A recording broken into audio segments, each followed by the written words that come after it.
just pressed record, and it is recording. So I'd like to welcome all of you to the second convening of our online cohort for the New Faculty Institute participants. Anne is live captioning, and I've posted the URL to the transcript in the chat window, so you can go ahead and click on that if you want to read along with what we're saying.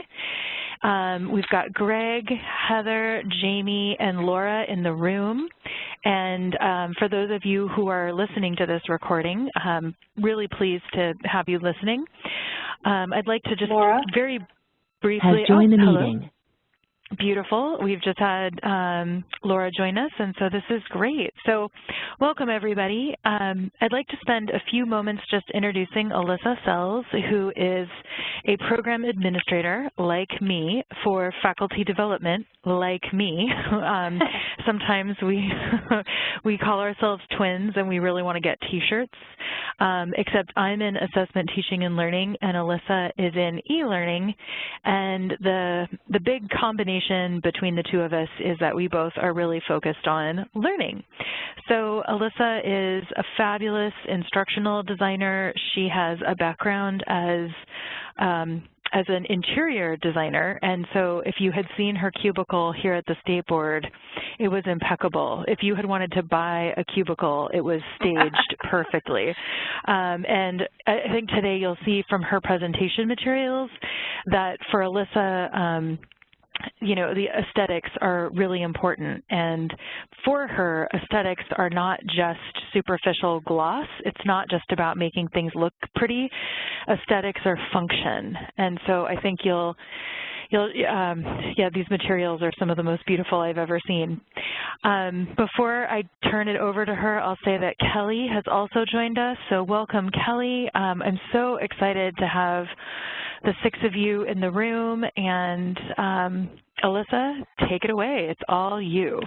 All right. Thanks, Jen. You're way too kind. And I assume you're going to help me monitor the chat, and you'll just interrupt me when there are questions? I will rudely interrupt you. Please Absolutely. do. All right. Thank you. All right. So this is me. This is how to contact me. I've got another slide at the end that's the same repeat of this. In case you miss it now, you don't need to write it down. It'll be at the end. And I think Jen's going to post this for you in your classroom area, your resource area, so you'll have access to everything. Absolutely. All right, so I'd like to just welcome you and just to say that our topic today, we're going to talk about how to select educational technology or ed tech tools for your classroom that are going to help you support active learning for your students. And before we actually get to that part of selecting the tools and talking about that, before you select any tool in your classroom, there's some other things that you have to look at in your curriculum before you can appropriately select tools for learning. So before we get to that part, we're going to backtrack just a few steps, and we're going to review some really basic course design concepts just to make sure that we're all on the same page when we get to selecting ed tech for our classrooms. All right, so first up is just a little technology use poll, just to help me get to know you a little bit. I want to know, are you currently using some form of technology, whether it's a hardware, software, some type of an app, a tablet, whatever it is, in your classroom right now? And you can just type yes or no into the chat, and then we'll give you just a second to do that, and then Jen will kind of summarize the results of that for us.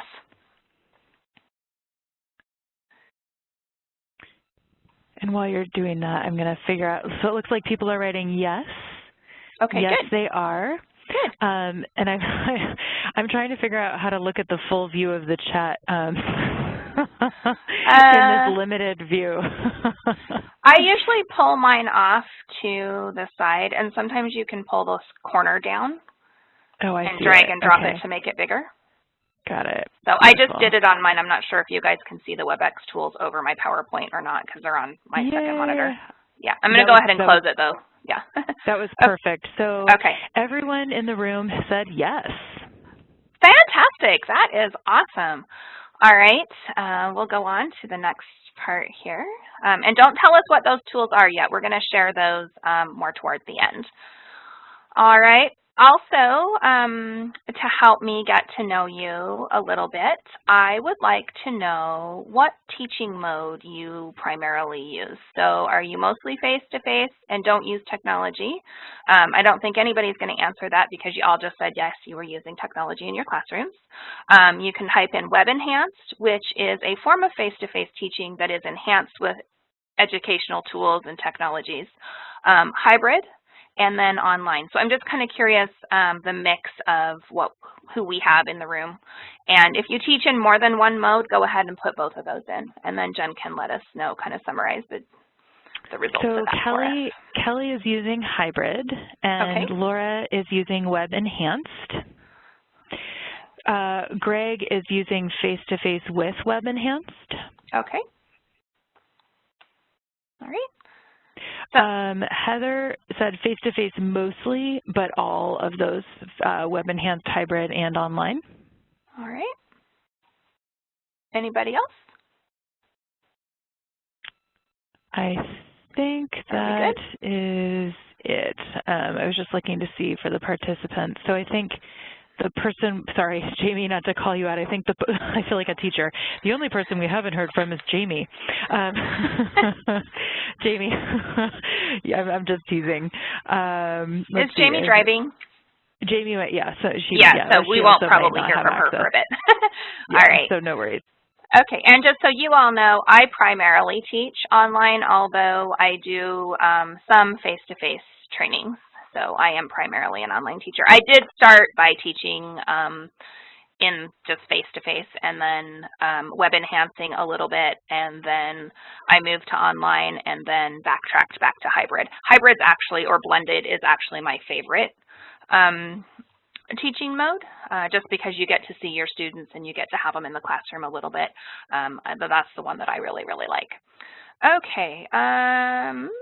Next slide here is just a scenario for you to consider as we're talking. We're going to do something with this later, but I want you to have it kind of fresh in your minds as I start talking about some of the steps to selecting the educational technology tools we're going to talk about. So, Jen, would it be beneficial if I read this out loud? I'm not sure if everybody had a chance to download the handout. Let's ask, participants, would you prefer to have Alissa read this out loud to you? Or they can take a minute and read it themselves. Or would you prefer to just take a minute? I'm going to have to drive onto the ferry. I'd love to hear it. You'd love to hear it. All right. I think we can do that. I love it. Read to us. It's afternoon. Read us a story about Paul. All right. So this maybe should have said Alissa teaches interior design, but I used Paul just so you wouldn't know that it was about a class I used to teach. But now you know, because Jen spoiled it and told you I was an interior designer. Okay, so Jen Paul ruins teaches everything. That's all right. Paul teaches interior design. At the end of his Intro to Interiors course, students are expected to draw a completed floor plan for a pretend client of their choosing. In addition to drafting the plan, they must also select and professionally present all of the materials and finishes for the home while applying the concepts they've learned in class. Paul has planned weekly lectures and weekly reading assignments. The students take weekly multiple choice quizzes covering the reading and matching style exams, one at midterms and one at finals. Paul has 3 class field trips planned to local interior design showrooms, and students will also be asked to complete 3 design-related field trips on their own and write a short design awareness report on what they've learned. Topics introduced in the course include the origins of interior design, principles and elements of design, color theory, space planning, drafting, and working with clients. With the exception of a few in-class activities, there are no other assessments in the course, and there are no other opportunities for students to receive feedback on the higher level skills they must apply to the final project. Okay, so that's a scenario that we're going to revisit a couple of times during the presentation. The next slide has Paul's course objectives, and I'll just run through those real quick too. Explain with interior design vocabulary the design process and the principles and elements of design, and apply these concepts by analyzing and solving interior design problems. Understand lighting and color fundamentals by successfully completing assignments and exam questions. Understand human factors and the diversity of human needs when considering universal, accessible, and environmental design by successfully completing exam questions. Select and apply decorative elements of interior design, and explain the basic nature of interior design, the industry's professional organizations, and the contemporary issues affecting the profession by successfully completing assignments and exam questions. All right, so that's just a little background on Paul.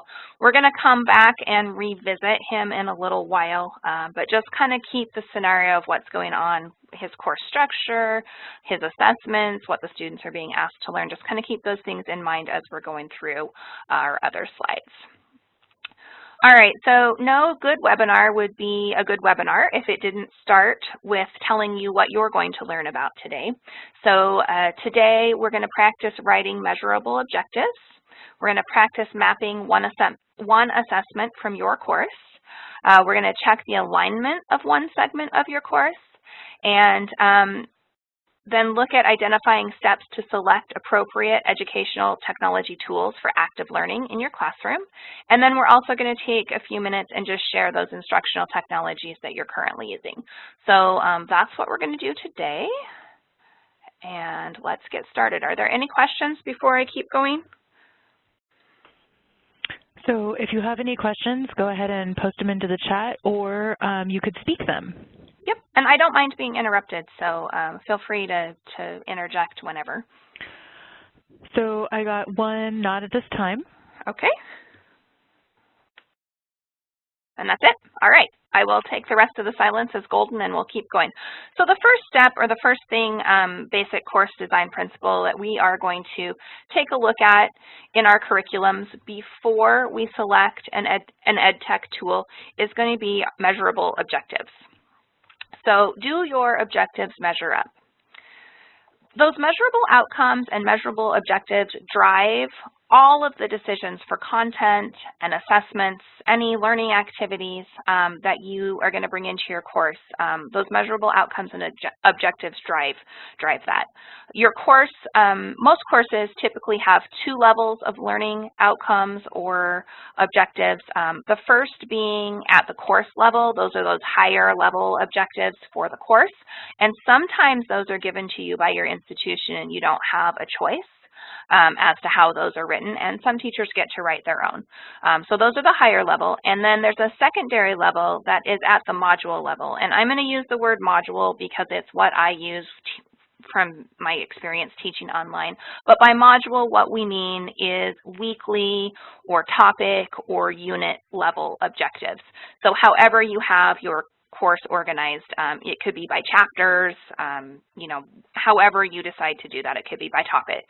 So you're going to have those 2 sets of objectives, and you can kind of think of the module level objectives as enabling students to get to those course level objectives. So an easy way to start the design of your course is to make sure that your objectives at the module level, what you're having your students do, you know, on a weekly basis on each content topic, that those objectives act as stepping stones or scaffolds to achieving those higher level objectives. So your module level objectives should always align with and support those objectives that are at your course level. And you might be asking, what's the difference between an objective and an outcome?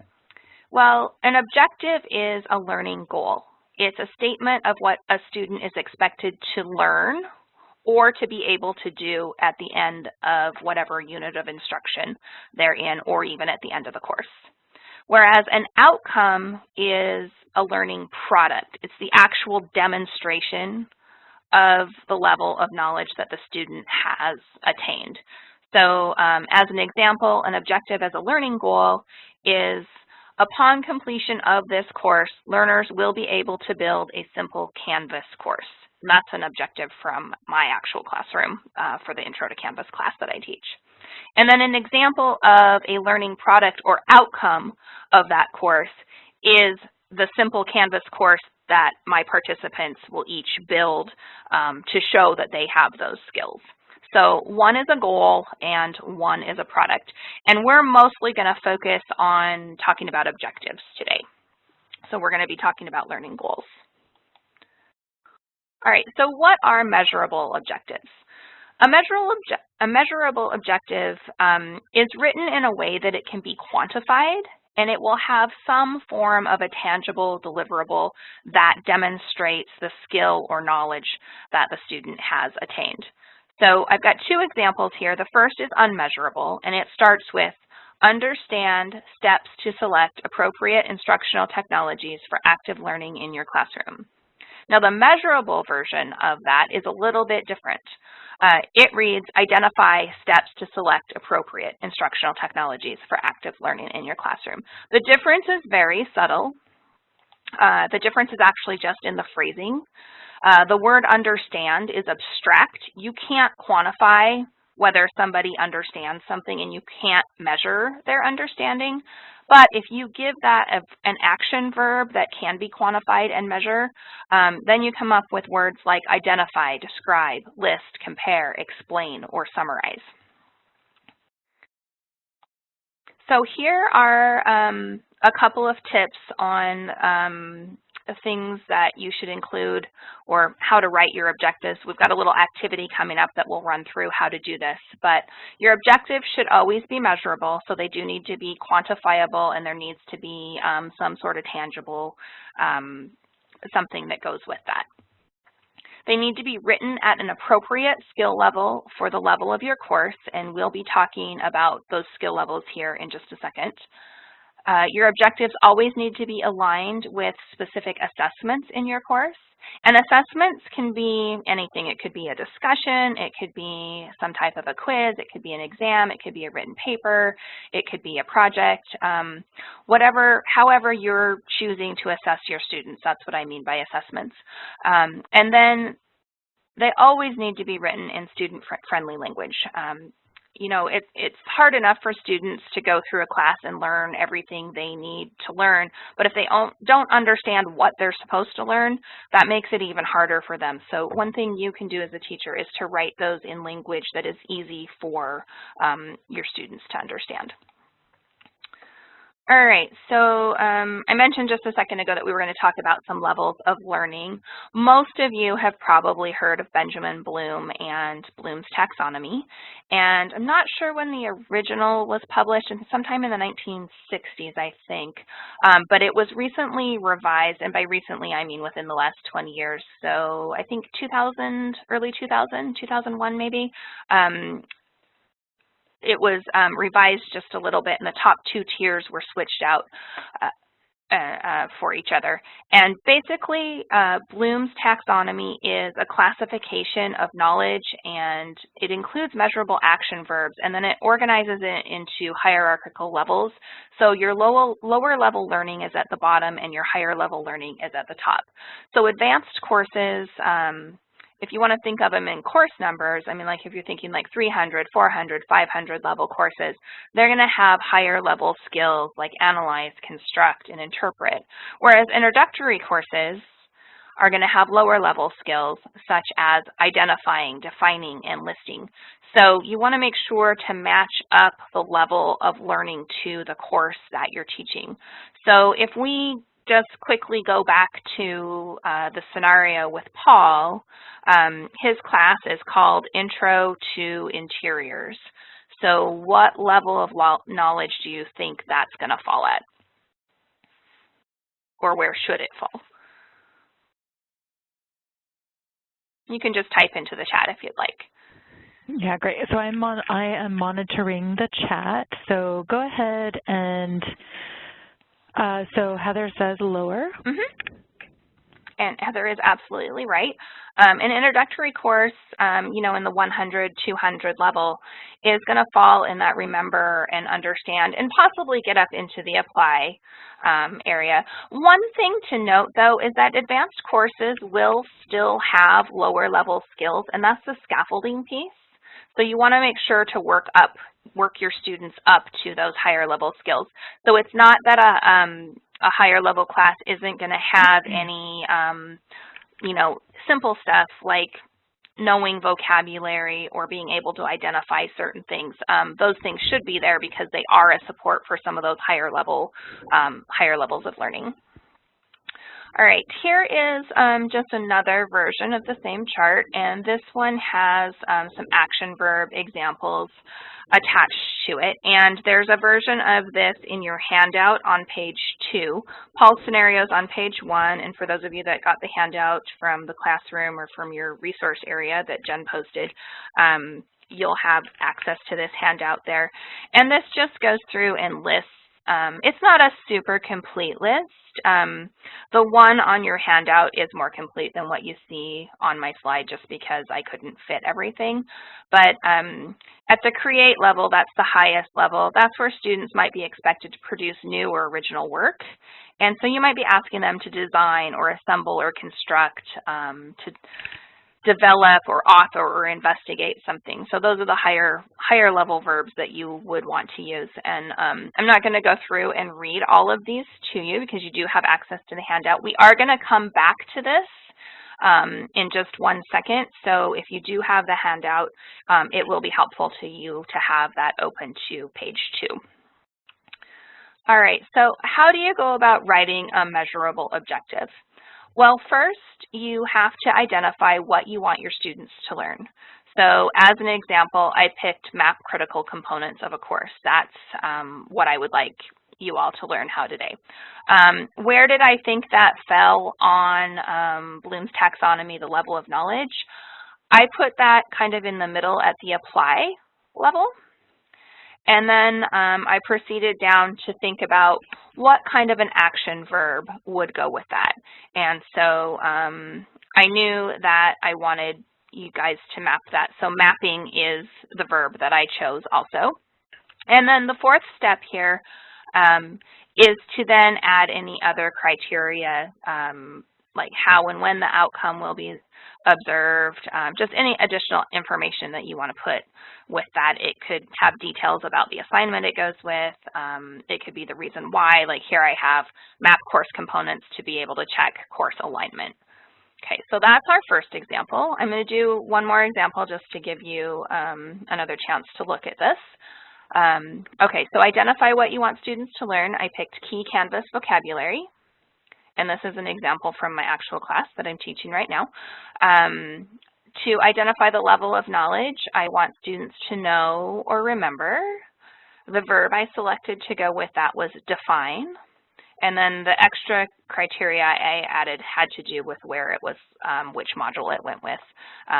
Define key Canvas vocabulary related to Module 1. So that narrows it down for the student that they would be looking at the vocabulary in a specific unit or topic of study. All right, so those are 4 pretty easy steps. And we are going to do a quick activity right now. If you don't have the handout, it's totally fine, but there is a section on page 3 of the handout that has the steps on it for you to fill out, and then you can reference back to page 2 of the handout with the taxonomy action verbs. So what we're going to do is we're going to use the action verbs from Bloom's taxonomy, and then we're also going to use those 4 steps to writing a measurable objective. And you're going to rewrite one of the following objectives, or you can select an objective from your own course and rewrite it so that it's measurable.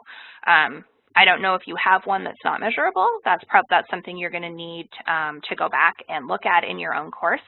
But if you know you have one that starts with understand and you want to take a stab at rewriting that now, go ahead and use your own, or you can use one of the 2 that are here. So you can either rephrase understand Canvas from the student perspective, or you can rephrase remember the steps for building an assignment in Canvas.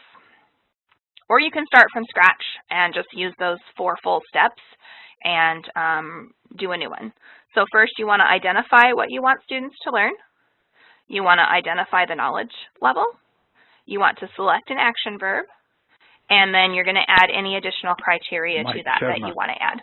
And you can go ahead and type your finished joined the meeting. Rewrite into the chat. This is perfect. And so while you participants are working on this, I just want to welcome Mike into the room. Hey, Mike, we're glad to have you.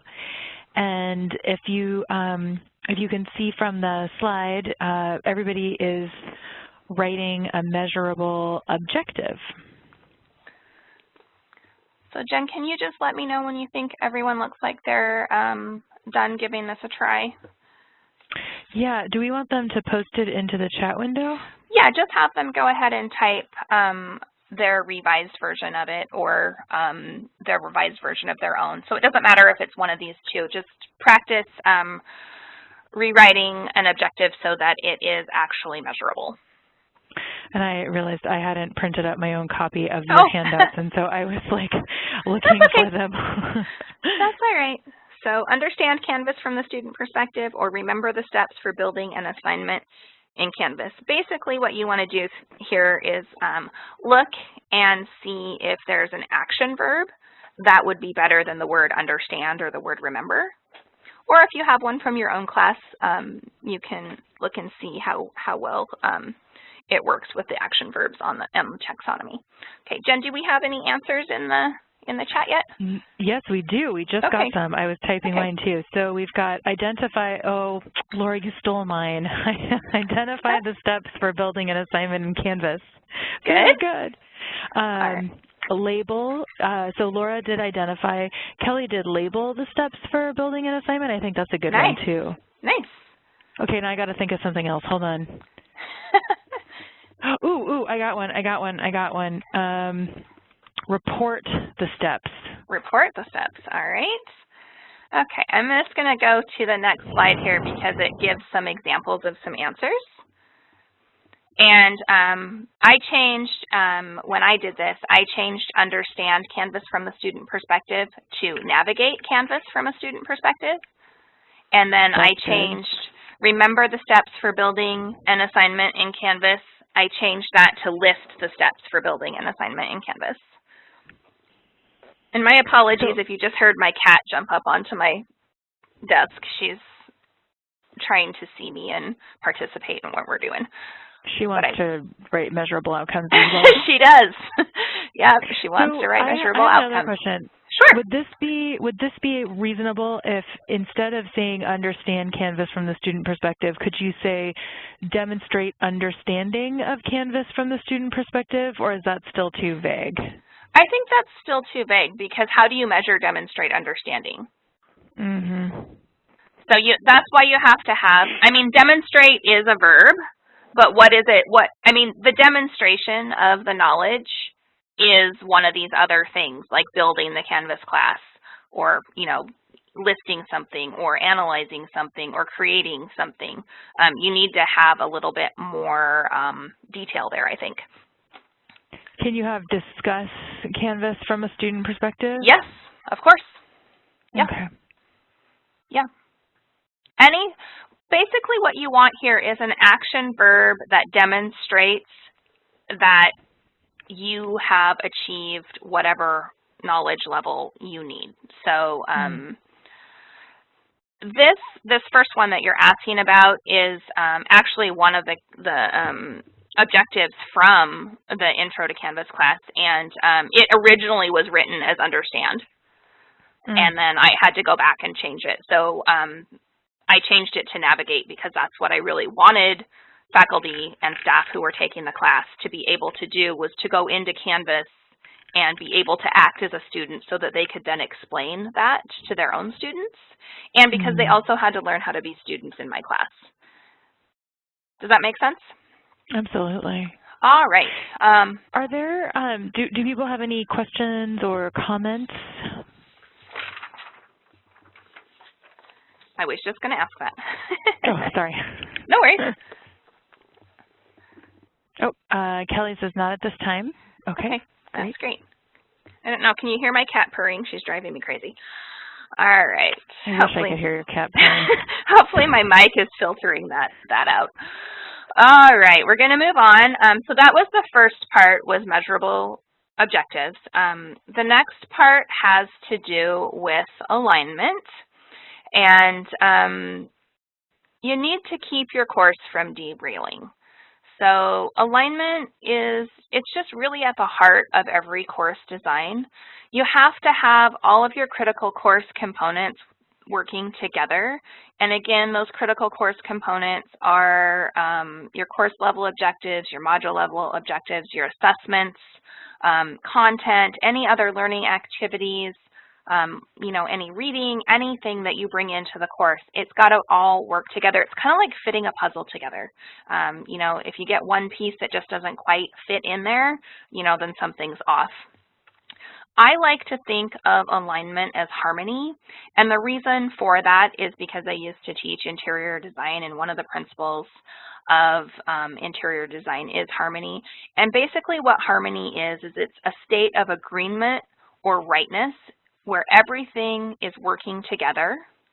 So you can apply that to interior design, but if we apply it to a classroom design, it's that state of agreement or rightness where everything in your course is working together to help students successfully achieve the learning goals and outcomes for the course. And that's what we're really after, is to move students from the beginning to the end successfully and get them the skills they need to go on to whatever they need to do next. So some questions you want to ask yourself about alignment are, what are your students expected to learn and know how to do by the end of the module or by the end of your course?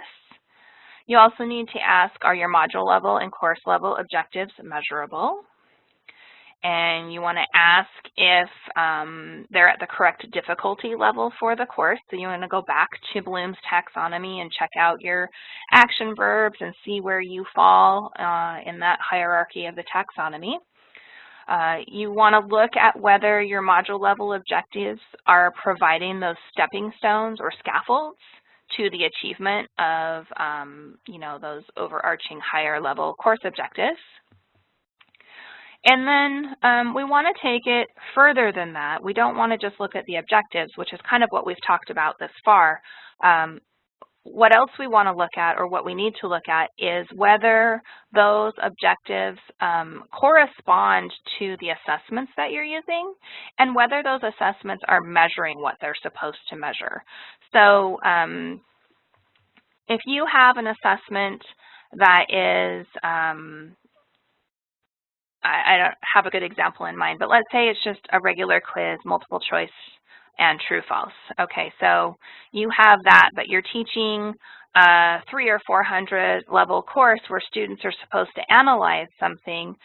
You know, taking a final exam that is multiple choice is probably not the best demonstration of whether those students can analyze whatever topics and things that you've covered in the class. So you have an issue there where that's not aligned and it's not working together. If you want students to analyze something, you need to select an assessment that is more in line with analyzing. You might have them write some type of a critique about something. You know, you might have them do some sort of discussion or a debate where they need to analyze and then be able to explain their position and take a position on something. So we want to make sure that the assessments are working with the objectives as well. It's important that the objectives work together, but then we have to take it that next step and make sure that the assessments in the course are working and measuring what they're supposed to measure. And then you need to ask yourself if you can identify the corresponding learning materials or content that goes with that assessment and that goes with those objectives or that unit of study. And the reason why I mention this is I'm sure you've all been a student at some point. I know I have. And I'm sure we've all taken a test or been given an assignment and said to ourselves, why is the teacher asking this? This is nowhere in the content. This was not taught to me. This was not something we learned. I don't even know what this is. I'm sure that's happened. It happens more often than not.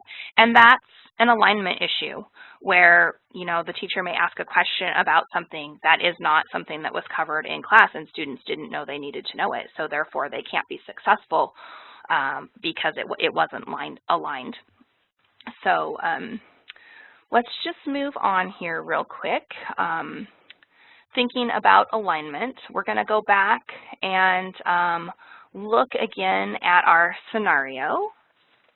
So if you do have the handout, if you'll backtrack to page 1 for me, and sorry if you can hear my pages turning, I'm going back there myself.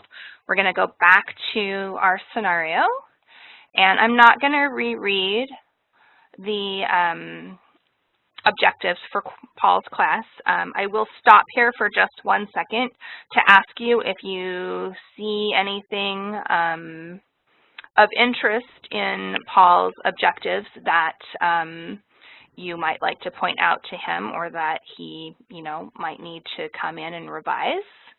So if you see something that you think maybe Paul could work on his objectives, I'm not going to tell you what it is, and I'm not going to linger here very long, but you can look at the handout. If you see something, go ahead and type that into the chat. I've got a few more slides to get to. I've got some questions coming up that we're going to look at for Paul's course. So again, here is the scenario. If you want to reread that real quick, feel free. My question to you is, can you help Paul fix his course? There are some things that are great in here, and there are maybe some things that Paul could improve.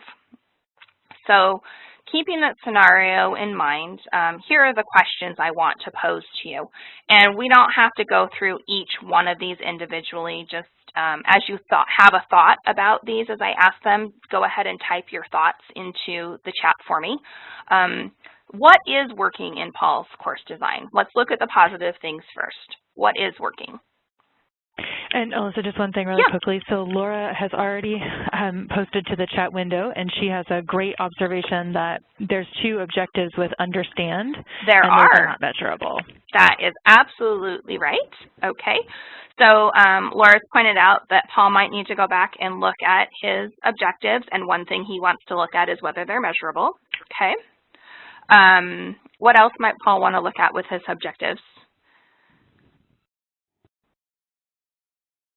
Are they appropriate? So Kelly wrote, understand lighting. I understand lighting. She spelled it correctly. And color fundamentals by successfully completing assignments and exam questions. How would we measure this?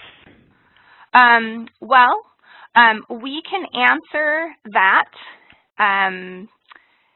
as we work through what other things Paul might want to add to his class, because I will confess that there are some things that I left out that might be in Paul's classroom, just to see if you guys could come up with some ideas.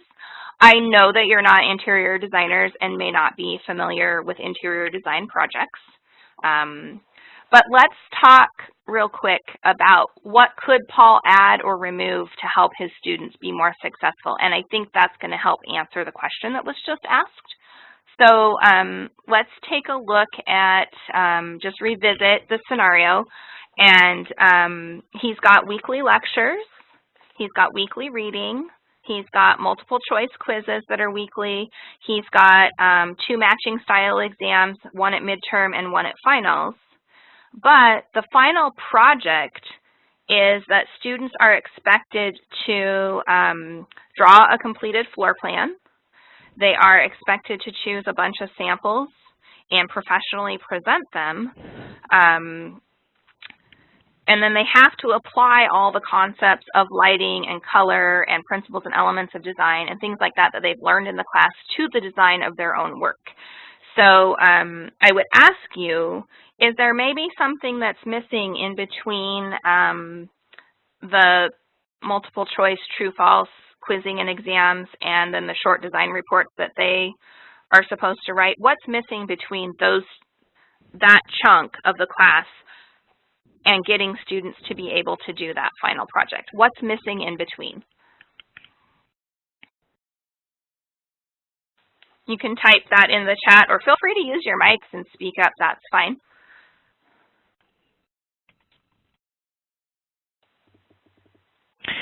So Greg said missing module level goals adding up to a course level goal.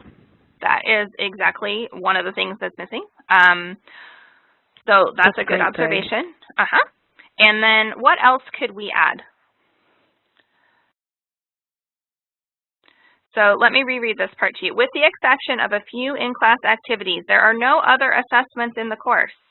and there are no other opportunities for students to receive feedback on higher level skills they must apply to the final project. Hey, Alissa, there is one comment that might be necessary to address. So Laura posted that these are higher level objectives, apply and analyze, and this is supposed to be a lower level intro class. That's right. Okay, so there's another piece of alignment in Paul's course that he's probably going to want to revisit and rework a little bit. So the third piece that's missing is those scaffolded steps that would go along with the module level objectives that are missing. So what are those scaffolded assessments? Because you can't take students from 0 to 60 without giving them some middle ground. You have to give them a few baby steps. That's what I think of them as. You got to take a few steps and fall down a couple of times, and then you get up and you keep walking. And then you learn how to run. But you can't just get up and learn how to run, because you are going to make mistakes and you are going to fall down. So how we would go back and measure the understanding of color and lighting might be to have students do some form of assessment on those topics that would actually demonstrate. Perhaps they would construct a notebook, like they might go in and go through a magazine and pull out pictures of lighting techniques that they've learned about in class. They might go into a magazine and pull out pictures of color schemes that they've learned about in class, or they could be asked to put together a color wheel that demonstrates different color theories that they learn. So yeah, those pieces are missing in there. And then depending on what project you chose, you would have to go back to Bloom's taxonomy and figure out which level. We can take them probably up to the apply level, maybe in this class. So, you know, they could be able to choose appropriate representations of the color theories or the lighting theories. Did that answer your question enough? Laura, do you want to post to the chat if that answer was sufficient? I don't want to beat a dead horse. Actually, I think she was more commenting. Like, I think she was saying this is something not necessarily a question. Yeah, and and she was right. You know, that isn't measurable as written, and it's you know, you didn't have the module level objectives, because honestly, I will confess, when I started teaching, I walked in as an interior designer, was handed a book and was handed a syllabus. I was an adjunct. They said, "Here, go teach." I know that's happened to other people. It happened to me. Everything I know, I've learned by trial and error, and I really appreciate my students letting me do that. I mean, I tried not to make mistakes, but I know I made mistakes. And one mistake I made was not clearly defining the module level objectives for them. I had higher level objectives, and some of them were measurable and some of them weren't. So just over time, I've learned how to put all these pieces together. So essentially the mistake was, I'm just typing it back into the chat window, you didn't identify the module level objectives in alignment with the course level outcomes. Yeah, I mean, I had them, I just didn't give them to students. They were not transparent, they weren't written out anywhere. Students didn't know why we were doing what we were doing. I mean, I would refer back to and say, hey, we're doing this color project because later you're going to need the skills from this project to do your final project work. I mean, I did. But it wasn't like transparent for them. No, it wasn't like in the syllabus. It wasn't anywhere that they could easily reference it. I did have rubrics and things that they could look at, and they knew the skills for each assessment, but I don't think they fully had an understanding of how those skills and assessments related back to the higher level objectives of the course. Because honestly, I don't know that I did either. I have a much better understanding of it now. Yeah, I think that I too was operating on these implicit connections and not making them explicit for myself or for the students. All right. I'm just wondering, before you, I love these images you've chosen. I'm just wondering, are there any other comments or thoughts that people want to post into the chat, or, you know, like, again, if you want to speak, we'd love to hear you speak. So Greg just said, oh, this is good. This is excellent, Greg. This is great. Greg said, I want to push back a bit against the idea that intro courses shouldn't go above apply. I believe analyze, evaluate can be done with appropriate scaffolding. I think it's helpful to distinguish cognitive level from difficulty. Memorization can be super hard if enough is assigned. Conversely, create does not have to be super hard if the assignment is designed carefully. That's absolutely correct. And, you know, each one of those pieces depends on how all of the other pieces of your class work together. So you most definitely can take intro students to higher levels if it's appropriately scaffolded and if you don't overwhelm them. I mean, you're not going to take them to the level of a 500 level student. But that doesn't mean they couldn't create a simple notebook to demonstrate that they knew something.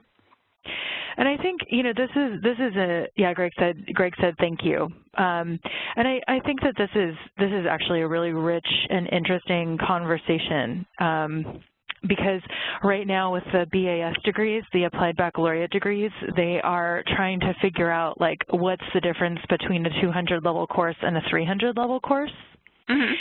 And as you're presenting, I'm thinking, like, this seems like a really interesting framework to explore within that distinction, and that we want to have appropriate rigor in our courses. But, yeah, anyway, it's just, I'm more interested in just very interesting. Well, I don't really have anything articulate to say. That's all right. The advantage the 300 and 400 level students are going to have in any type of you know, degree program is that they're going to have had the advantage of going through the 100 and 200 level. So those classes have scaffolded themselves up to 300 level. We don't just give the 100 introductory level student the 500 level work. I mean, we're scaffolding them, and that's why we have different levels of coursework. It's because the difficulty and concepts get harder as they go. Right, or like in the case of writing, I think you get more practice, and things get more challenging. But because you're being asked to, like, oh gosh, I'm not prepared, or I'm not prepared, and I didn't get enough sleep to have this conversation. That's all right, Jen. No worries. But it's so interesting. Like, I hope we have follow-up conversations around this, because I think this is an interesting conversation that's happening at the system level, and Guided Pathways, I think, is going to invite us into this conversation more, because ideally we'll have more students getting past those 100 level courses and into those 200 level courses, but really, you know, being intentional as a faculty about how we're scaffolding those for our students. Perfect. All right, yeah, just for time's sake. Commenting. I know, right? Okay, Jen, stop talking. No, that's okay. Just for time's sake, I'm going to move us on because we still have step 3 and 4 and 5 to do, and then we're going to do a quick demo of Canvas. So let me just move us on here, and we're going to talk about course maps. And basically the point I want to make here is that you have to plan your route to avoid wrong turns. And course mapping is a tool that you can use to check the alignment of your course. So if you're not familiar with what a course map is, it's basically a document or some other type of graphic that outlines those vital components or vital pieces of your course and how they relate. You can create them in a variety of ways. I'm going to show you a couple of examples in the next couple of slides. They can be done as tables. They can just be a simple outlined list. You can do some sort of a chart. You can use another visual like a mind map or some type of concept mapping if that's what works for you. Basically, you need to find something that works for you and be able to explain it and show it to your students, because sharing this course map piece with your students helps them to better understand the purpose and structure and architecture of your classroom. And that in and of itself will ease the learning for them. If they understand some of those structural components and the purpose behind what they're doing, they will then be able to focus on what they're supposed to be doing, and that is learning. They don't have to then focus on figuring out what they're supposed to be focusing on because you've been transparent and given them the information. So a course map can help you identify alignment issues, like some of the things we were just talking about in the scenario. It can help you identify gaps where you might go, oh, hey, I'm actually missing an assessment that goes with this really important objective in the course. Or it might help you identify redundancies, and you might look at your course map and go, hey, you know, I'm asking students to prove that they know this 6 times. Is that really necessary? And then at that point, you can look at those assessments and say, hey, maybe I could combine these, or maybe I don't need these too. And you can kind of work through that and see what really is necessary and what needs to be there. Your course map's going to include your course level objectives. It's going to include your module level objectives. It will include assessments, notes about your content, like where that's found, and what things you're using, like if you have individual readings or articles that you're sending students out to. You know, your textbook might be a piece of your content, videos that you're having students watch, anything that you know you're asking them to go read or study or review or look at, or that you're going to talk about in class. And then your course map should also include any other learning activities, and I say that even if they're not graded activities, just because you want to include that because you're going to be looking at the alignment of your course, and what sense is there in doing a learning activity that doesn't actually scaffold or help your students get to the next level of learning that they need to achieve. So that's why I would say to include like your knowledge checks in here, any little in-class things you might have them do together, group work, you know, anything like that. So basically, you want to be able to better understand how your course is laid out, and you want your students to be able to understand how your course is laid out. The next couple of slides I'm going to show you are just different examples of course maps. This first one here I created in Word, and the top level are the course level objectives. The second level are all of the module names. And then underneath that are the different module level objectives that go with each of those modules. I will note here that this chart got kind of unwieldy, and I stopped at this point because there was not enough room to include information about my content or my assessments. So this one's just partial. And but it's a good graphic. I think if I was going to do it this way, I did like this. I think if I was going to do it, continue working on it this way, that I would further break this down and maybe break it into pages. I'm really visual, and I like to see things together, so I did get a little frustrated that I couldn't fit everything on one page. This fit on a legal size page on landscape orientation. And then I just didn't feel like there was enough room to continue adding stuff. But I do like the way that it's laid out. So I think I would just maybe chunk these out and take one course objective and then do the corresponding module objectives that went with that. And I would do that as one piece, and then I would go to a new page and do the next piece. So I would suggest breaking this out in pieces if you wanted to do a course map that looked like this. All right, the next one is just a very simple outline. This was also created in Word. It starts with the first level, the course level objective, and then it goes down to the module name again. And then it identifies each of the objectives in that module.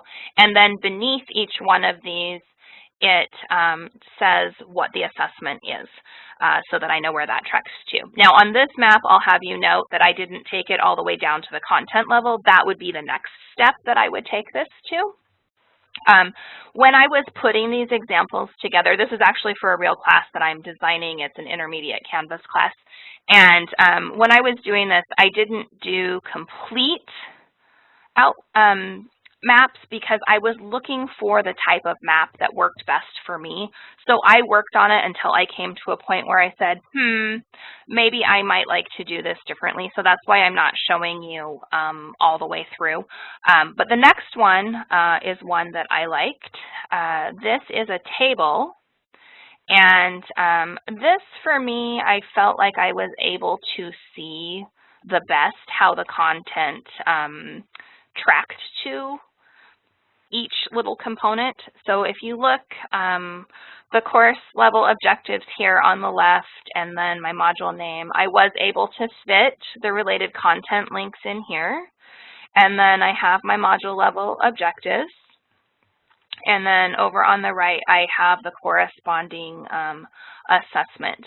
Of the three, this is the one I prefer for looking at. The one thing that challenges me with this particular design, though, is that it's not fully accessible to students who may be using screen readers. And the reason for that is because my tables have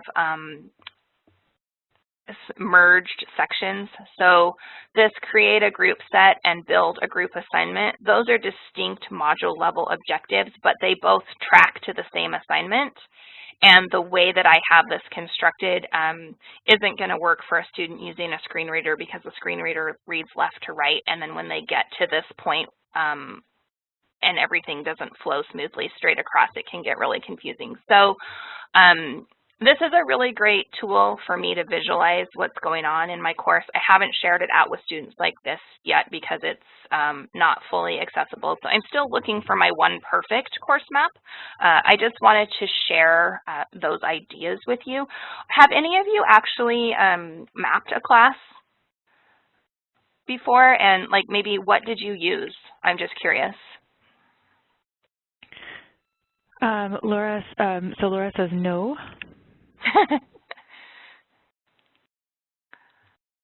That's okay if you've never. No.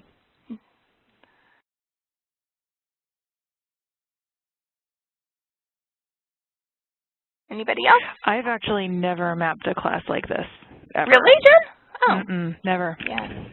Yeah. The other way that I was thinking of doing it was using like some visual tool, like maybe Poplet or some sort of like MindMeister. They're like concept mapping tools.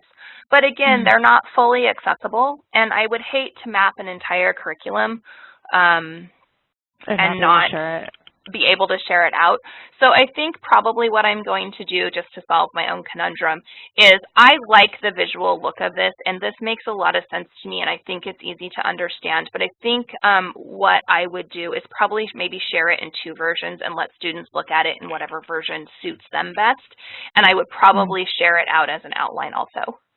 Because an outline is, if you build your outline correctly in Microsoft Word and make it an accessible document, it would be usable for everybody, and then you could just give the table as a second way to understand it if somebody wanted to look at it visually.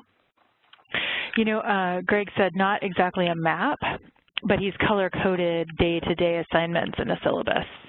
Okay, that can be good. One thing I would caution you on just on using color coding is that when you use color alone to convey meaning, anyone who is having like color blindness, like if you've used red and green and you say all assignments in red or all assignments in green, they're not going to be able to tell the difference between those because red and green color blindness makes this kind of mushy brown kind of weird khaki gray color.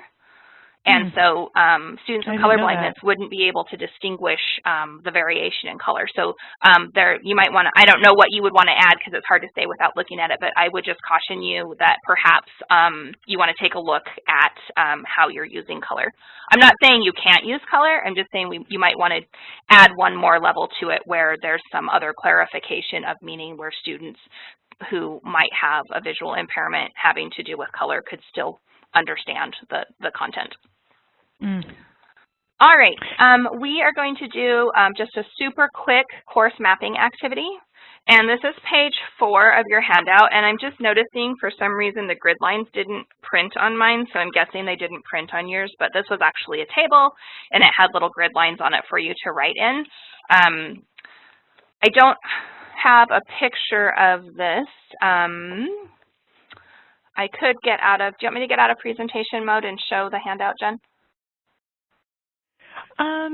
Well, let's ask the participants. Do you need Alissa to go out of presentation mode and show you the handouts, or do you feel fine just using your handouts.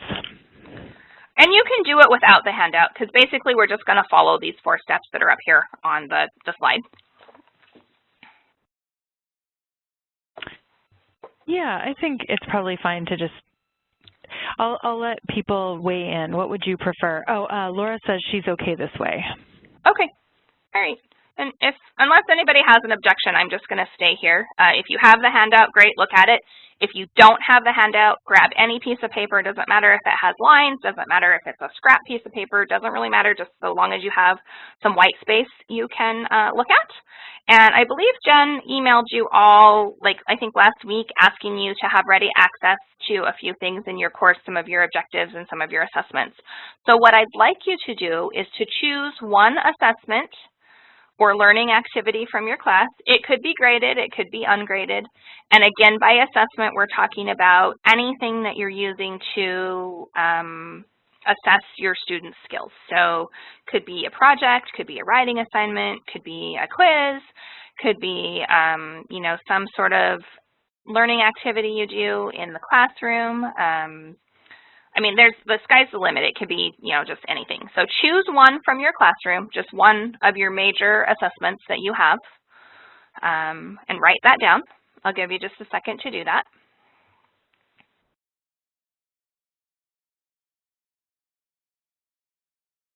And then underneath that, I want you to think about your unit of study, and I want you to identify the module level objective or objectives, if there's more than one, that go with that assessment or activity. So you're going to choose your assessment, and then you're going to step back and say that assessment measures what, okay, and that's going to be your module level objective.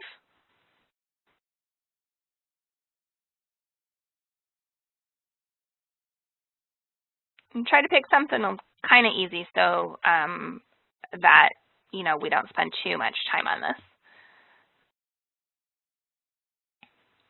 All right, once you have your assessment selected and you know which module level objective that assessment tracks to, then I want you to think about your course objectives, and then I want you to write down which course level objective the assignment and that module level objective go with.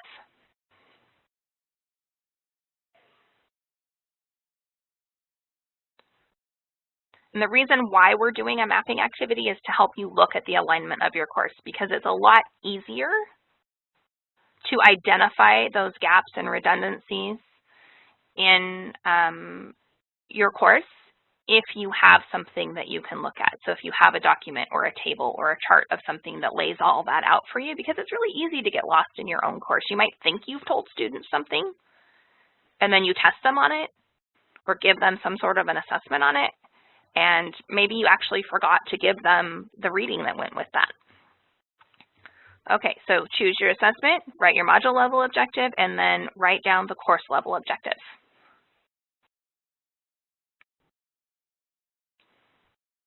Let's just do a check real quick. Everybody with me still? You doing all right? Because we're not typing this into the chat. I mean, you can if you want to, but this is just like for your own personal self, just on a piece of paper. So if you have questions about what we're doing, go ahead and put those into the chat. And Jen, let me know. Just an affirmative. Kelly said yes. Yeah. Or a smiley face or hands up. Greg said yes, I'm okay. Yep. Okay, good. Okay. I know this is kind of a lot to go through. Greg, you're not 100% awesome. You're just okay. Sometimes I get worried. I remember when I was a faculty member, there was another faculty member, and I would get there really early, and it would be like 7 a.m., and I'd be like, how are you? And he'd be like, okay. And I'd be like, just okay. And one day he looked at me and he was like, is okay not good enough for you? Let me mention that Jen is a morning person. Yeah, exactly. So she's awesome in the morning. Yes, I function. And I don't function well in the afternoon. Greg said not enough sleep here either. More caffeine, right? Okay, so we've done the first 3 steps. You wrote down your assessment, you wrote down the module level objective, you wrote down your course level objective, and now you're going to write down the content or the learning materials that that assessment corresponds to. So what chapter of the book does it go with? What vocabulary words does it go with? which extra readings did you assign your students? Did you send them off to read anything from a journal or a newspaper or a magazine somewhere or an online article? Did you send them to the library to find other support materials? Whatever the learning materials are for this assessment, that's what you're going to write down next. And it's okay. Just one additional comment really quickly. Heather is thinking through this as she's driving. So okay. I'm glad, Heather, I'm glad you're staying with us as you're driving. That is awesome. Thank you so much. And then we're actually going to add a fifth thing to this later. We're going to get to another part of this mapping. We're not going to share this out right now. Again, like I said, this was just, for your own personal practice. If you don't have it finished, it's okay. I'm going to go ahead and move on to the next piece, and then we're going to revisit this, and we're going to finish up with the technology piece. And then if we have time at the end, we can share more out about this, but this is just to get you started and help you look at how you could map something.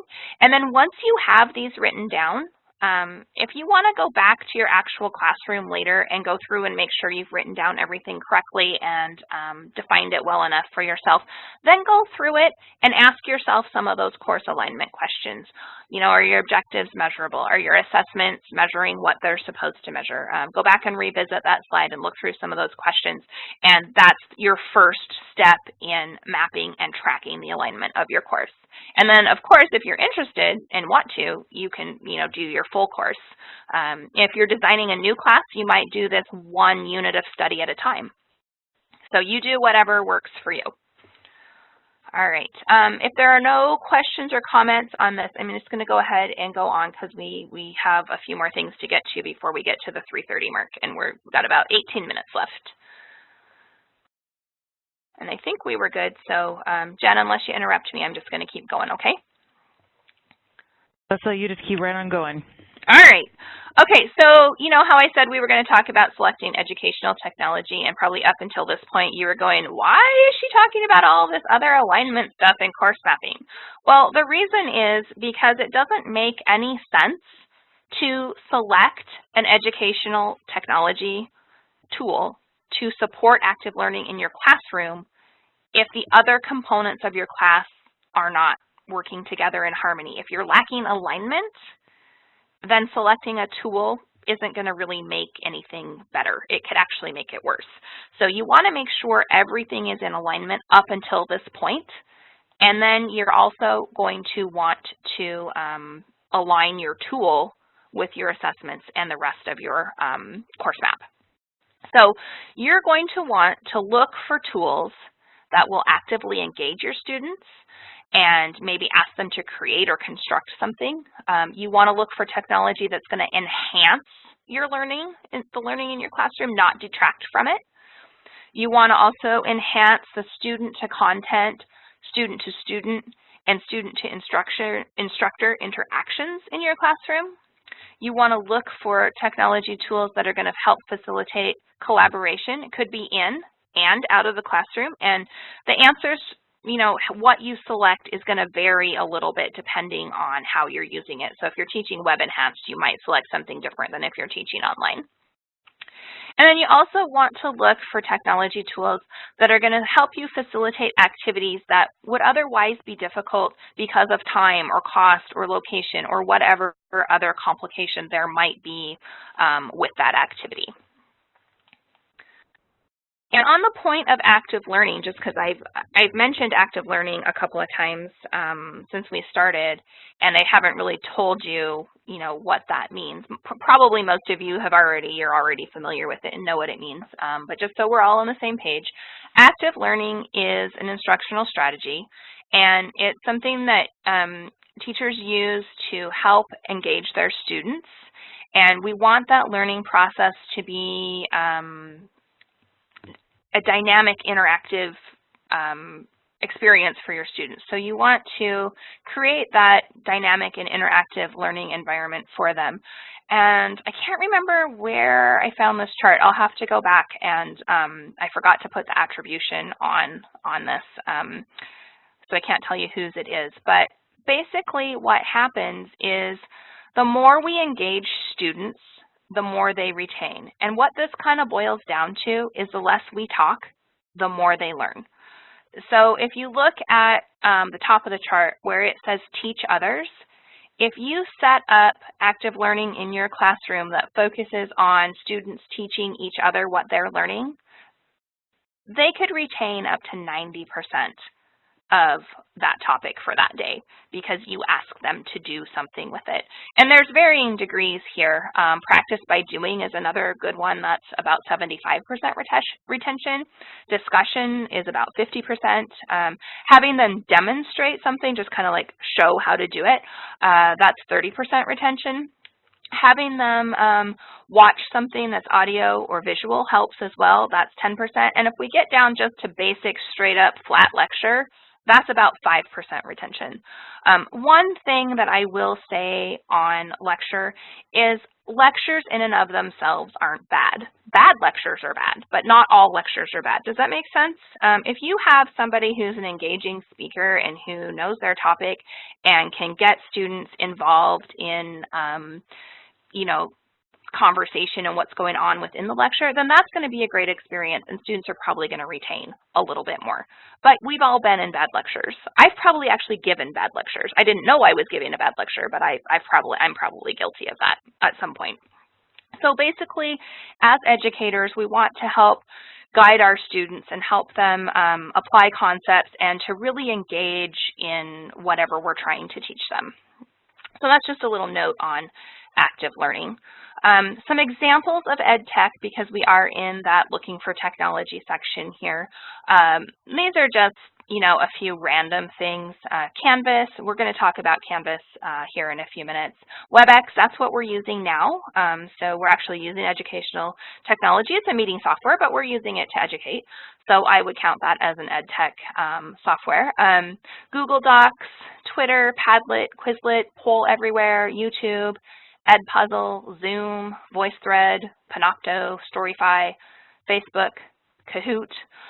You may not know what all of these are, and that's totally okay. I've tried a lot of these, haven't used every single one of them, but I've tried a lot of them or seen a lot of them in use, like in conferences and, you know, classrooms I've been in.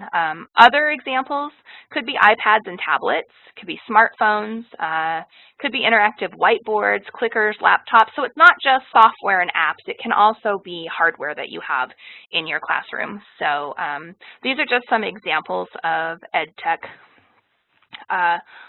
When you're selecting ed tech, there are some things that you need to consider before you make that selection. The first thing I would tell you to look at is accessibility. Can students of different ability use this tool? That is really, really important because we want to be inclusive in our classrooms and we want to make sure that everybody has access to it. We want to look at the budget. I say look for free stuff. Don't get something that you have to pay for or that your students have to pay for. That can just become burdensome.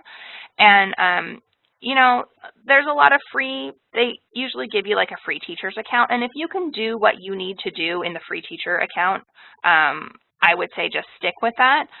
But if there's a, you know, if there's an upgrade that you really, really want and you think you're going to use it all the time, it might be worth buying.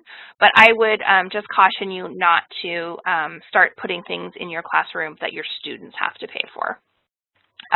Equal access is the next one. If you're face-to-face with students and you want to do something using a tablet or a smartphone, you might consider pairing students together because maybe not everybody has a tablet or a smartphone or a laptop. Try to give them choice. You can, you know, say, here are 3 tools, choose which one you want to use, and then let the students make the choice for themselves. Or sometimes you can make it more equitable by making the tool optional. I would suggest maybe if you're going to make it optional that you then also maybe give a secondary choice to them too in case they, for some reason, you know, they want to use it, but there's just, you know, some reason why they can't. If you give them another option, you know, they would have one more choice. Another thing to look at is privacy.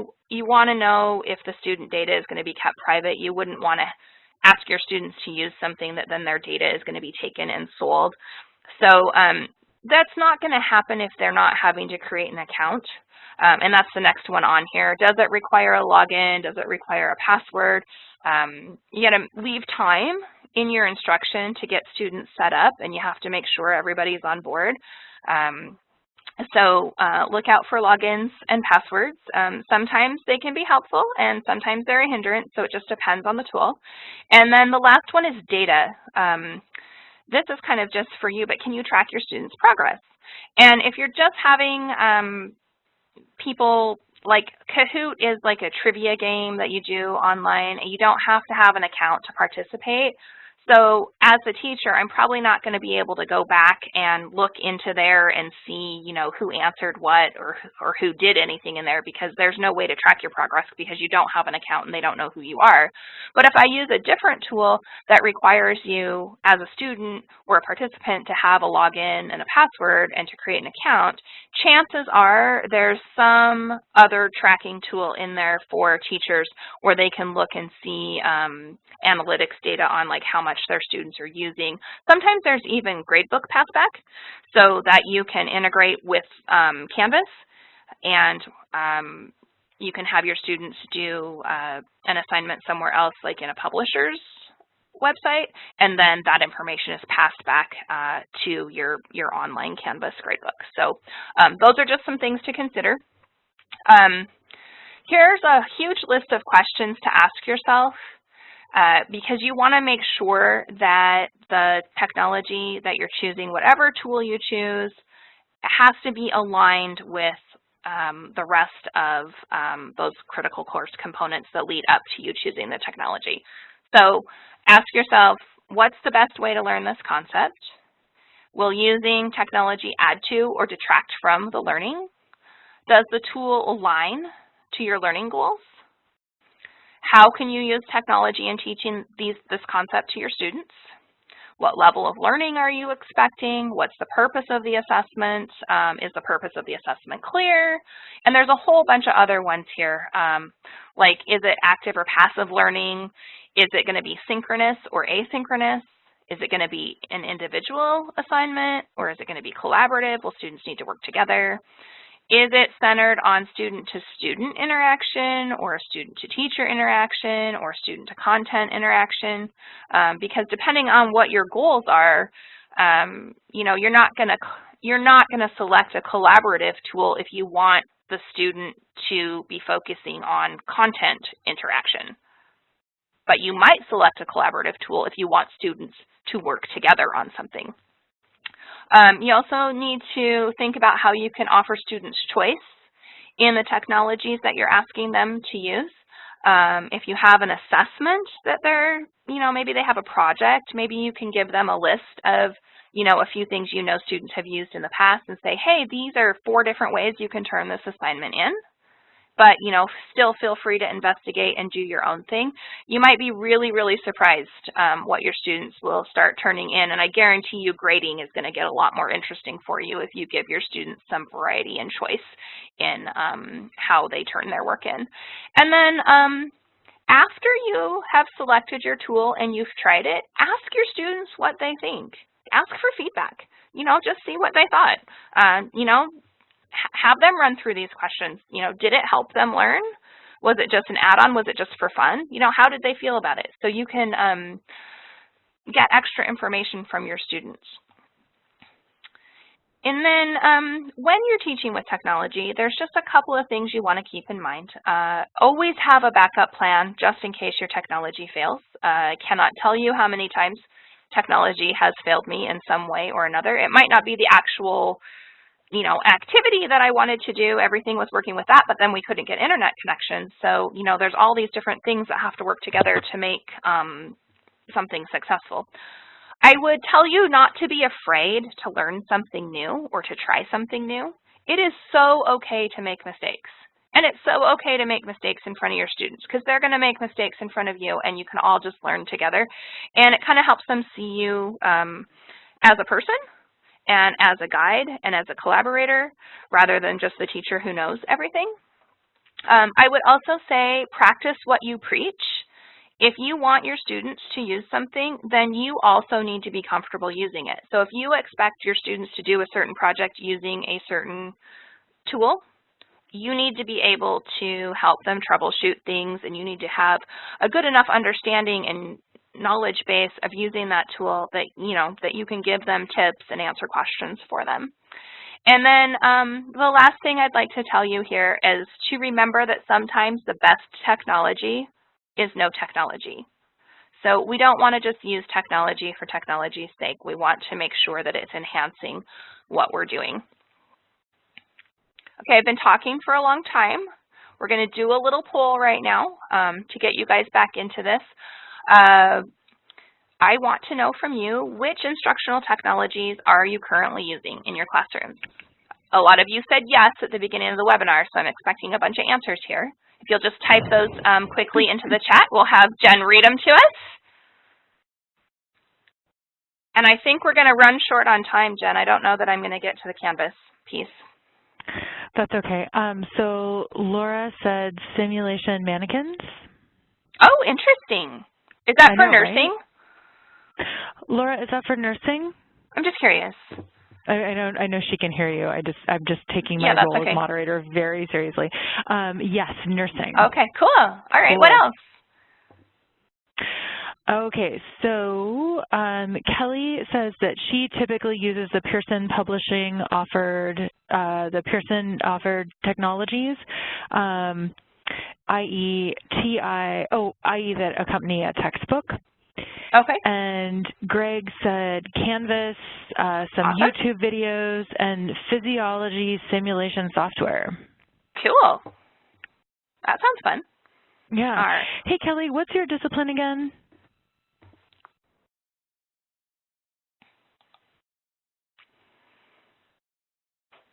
I was just wondering what textbook you use, or textbooks. Because I know, like, my math lab, a lot of math faculty use that. I think they also have, like, a writer's lab that they use. I was just wondering, oh, Kelly says criminal justice. Okay, awesome. Nice, nice. Okay, we got a good range in here. Yeah, folks. Very interesting. Okay, I'm just going to keep us moving a little bit here. I'm not going to go through each of these next. I think there's like 3 slides. These are in the handout as well. And they're basically digital variations of Bloom's taxonomy that we looked at earlier. So they're kind of referred to as Bloom's digital taxonomy. And basically what it is that same hierarchy that we looked at, but it gives you an idea of digital tools that hit certain levels. So on the analyzing level, they have mind mapping or surveying or linking or validating. On creating, you might ask students to blog something or to film something or to make a podcast or to direct something. So I'm going to let you look through these. They're kind of hard to see online because they're a little bit smaller. But I just wanted to let you know that these are here. This one I know for sure you can't read, but you can look at it in the handout. And this basically breaks down those levels. Do note here, though, that these levels are color-coded backwards to how I color-coded mine. So the remembering level is the red one instead of the creating level. But this gives a whole list of verbs that go with like ed tech type tools. And then this last one here was just a really neat graphic I found that takes Bloom's taxonomy and then puts some of those tools in here. So you might get some ideas of some things to investigate. I haven't heard of half of these. I just thought this was an interesting arrangement of a way to look at the different tools in relation to the taxonomy. So I'll let you look at those on your own. The last part here is to revisit our scenario. And the bottom question, we've already looked at all the other questions. The bottom question would be, how could technology be integrated to enhance the learning in Paul's classroom? And I don't know that we're going to get to being able to answer that today, but it would be the next step you would take is look at that technology piece. Is there something that Paul could bring in and include? Like, he could have his students do hard copy notebooks, but he could also have them do notebooks in PowerPoint. So if he wanted to add that missing assessment level, he could bring a digital tool in to have his students create something that went with corresponding to, you know, the lighting project or the principles and elements or the color theories. So let's see. The last piece of your course map, I said we were going to come back and revisit that. The last question or the last step on that was to consider what ed tech tool might enhance the learning for whatever assessment. And maybe because a lot of you have already answered that you are using educational technologies in your classroom, I'm going to say that you've probably already done this step because you already answered that you were. So we're not going to linger on this, but what I would ask you to do is to take some time and go back through whichever activity you mapped and map the technology to it and make sure that the technology is really helping your students learn and that it's helping you assess the course goals. All right, Jen, I think that we're just like 1 minute over. Could we run like just a couple extra minutes since we started late? Of course. Would that be okay? All right. I'm totally fine with that. And if folks need to leave, we completely understand. Yep. Okay, so I was going to point out that one of the easiest ways to get started using technology in your classroom is to leverage the tools you already have access to. And one of those tools is our learning management system, or you might have heard of it referred to as an LMS. All 34 colleges in our system use Canvas. And I want to point out just a couple of professional learning opportunities that SBCTC, that's my office, well, Jennifer works there too, but that the Office of E-Learning and Open Education that we offer. And then I think what we could do, Jen, I have time, I don't know if you do, but I'm happy to stay on the line. And if anybody wants to stick around for a tour of Canvas, I will take you through that piece since we didn't get there yet. You know, I think it would be great if you have time and you could give the tour, and if folks need to go. Yeah, that's totally fine. But we could still record it and you can come back and look at it later. I can tour Jen, it's okay. Tour me, tour Jen. So maybe if people could, like, do you guys want to type into the chat window if you want to stick around? Oh, Kelly said she's going to stick around for the Canvas tour. All right. I'm sorry we're running long. It was just so much good stuff. I don't want to deprive you of anything. Thank you so Laura much. says she's going to head out. Okay. Thanks for joining us. Absolutely. Greg said he has to go, but it looks like has left the meeting. It looks like Laura and Kelly are going to stick around. Perfect. Well, we'll just thanks, Laura and Kelly. yeah, we'll just cover these couple of training opportunities, and then I'll switch into Canvas and answer any questions you guys have and show you around my classroom a little bit. So if you haven't taken it yet, we have Canvas 101, Introduction to Canvas, and that's a class that I teach. Has left the meeting. And then we have Access 101, which is Introduction to Inclusive Design, and you'll learn about creating accessible and universally designed materials for your students. We also offer OER 101, which is how to use open educational resources, and you can learn how to put attributions on images, find images that are open for use that are not copyright violations. I think the class covers doing the same with videos and different things. And I think there's also a part in that class that tells you how to share out, helps you learn how to share out your own work and put a Creative Commons license on it. So that's a really great class. I've actually taken that one. And then lastly, if you want to learn about high quality course design, we do offer Quality Matters training, and that training is called Applying the QM Rubric. And if you guys have questions about any of these trainings, feel free just to email me and I'll get you directed to the right place. But the very last page of the handout, it's page 8, has the names of the classes, and it gives the link to our professional development webpage, which has the brief course descriptions. It has a link to preview the syllabus and the lessons, and then it also links you to the registration page. And then you can read the full course descriptions and get the instructor contact information and actually register at the registration link. So that information is located on page 8 of the handout. And I think I put it into the Canvas shell too, and if I didn't, I'll be sure to. And then just as a little teaser, especially if you're listening on the recording, Bo Young, so Jess Thompson is going to do next month's session on accessibility.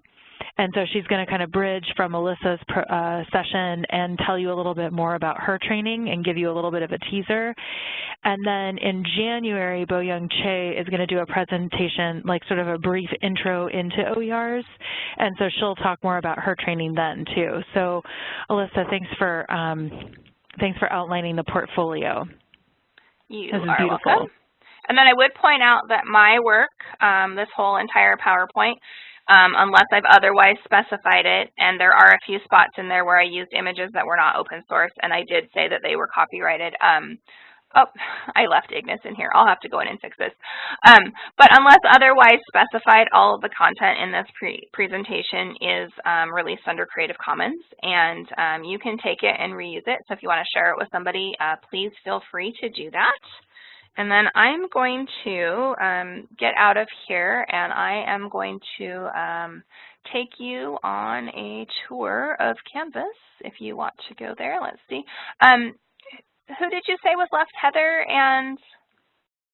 We have Heather and, actually, it's Kelly and Laura. Oh, Kelly and Laura. I'm sorry.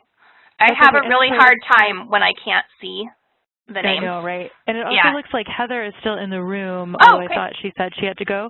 And Mike Cerna is still here. Okay, awesome. That's great. All right, so how about we have you guys tell me real quick what parts of Canvas you want to see or how experienced you are with Canvas so I know which pieces are going to be of the most interest to you. That's a great question. Laura said she's a brand new user. Okay. So maybe we should just start with the basics just to make sure we cover. Yeah, I think that Laura said need a lot. Need a lot. Yeah. Kelly, do you, what's your level of, okay, so Kelly said she's familiar with the main options, so like assignments, quizzes, announcements. All right. Well, this is my home page, and I'm in the teacher view right now, and if you can see these little indicator lights here, this is from a tool called Ally that we have integrated into our Canvas instance, and it's an accessibility checker. And so you can just kind of ignore these as we're presenting right now. Students are not going to see those. It's just a tool for teachers to know if their content is accessible. And the reason why my images are showing as inaccessible, just in case you're curious, is because Ally is not picking up the alternative text that I've added in Canvas. They're missing a little piece there. So that connector is not completely working. So a lot of my classroom is going to look like it's inaccessible, even though it is. But it's a new tool that we have, and they're working through, you know, all the bugs and things. So pretty soon we'll have that up and running. All right, so this is my home page. You can set your home page to different things. I'm visual, so I always have some sort of icon-driven or picture-driven something on my home page just because I think it's more inviting. But you can set this, like I think when Jess shows you her class, she has her home page set to modules. She just skips the whole home page experience and takes you straight to the content, which is totally fine. You know, you do what's appropriate to you. Your other choices, you can have like course activity on your home page. You can show modules. You can have your syllabus that is your home page if that's what you want students to see first. So there's a whole range of options in here. I have my sidebar here organized by how I want students to work through the class and kind of like the most to least used. So and I do have all of the options here because it's an introductory class and I want people to see what options are available in Canvas. You can actually change these. If you're not going to use a portion of these tools, I would just take them out of the navigation because that confuses students if you give them tools they're not going to use for anything. But I specifically tell my students, yes, all the tools are here. No, we're not using them all, but I've left them in case you want to look at them. So, The next section is announcements. And basically here I just post stuff for my students. You can set these to send at specific times, so you don't even need to remember to come in here and do this. You can just set them for the quarter, and they will just go out at whatever date and time you set. So I find that to be pretty handy. I do disable the ability for students to reply to announcements because I have a separate area for asking questions in my discussions area, and I personally get confused if I have to come here and look for questions, because then I forget where students have asked something, and then I forget where I've posted the answer, and if another student reads it, then I can't remember where it was. So I just have that feature disabled, but you can leave that enabled if it works for you. The next piece of this is the syllabus, and I have my syllabus built right into the page. I also have a printable copy here. If you don't want to do all the design work that you see on this page to make it functional and look nice, you can actually set a document to auto inline preview, and basically what happens then is students still have the ability to download the actual copy, but it will pop up a picture that students can look through real quick, and I find that to be quite handy. Oh, that's the Ally tool. It's giving us options for the accessible version. And then if you click this little guy here, it will give you what that file preview will look like. I'm not sure how long it'll take to generate it.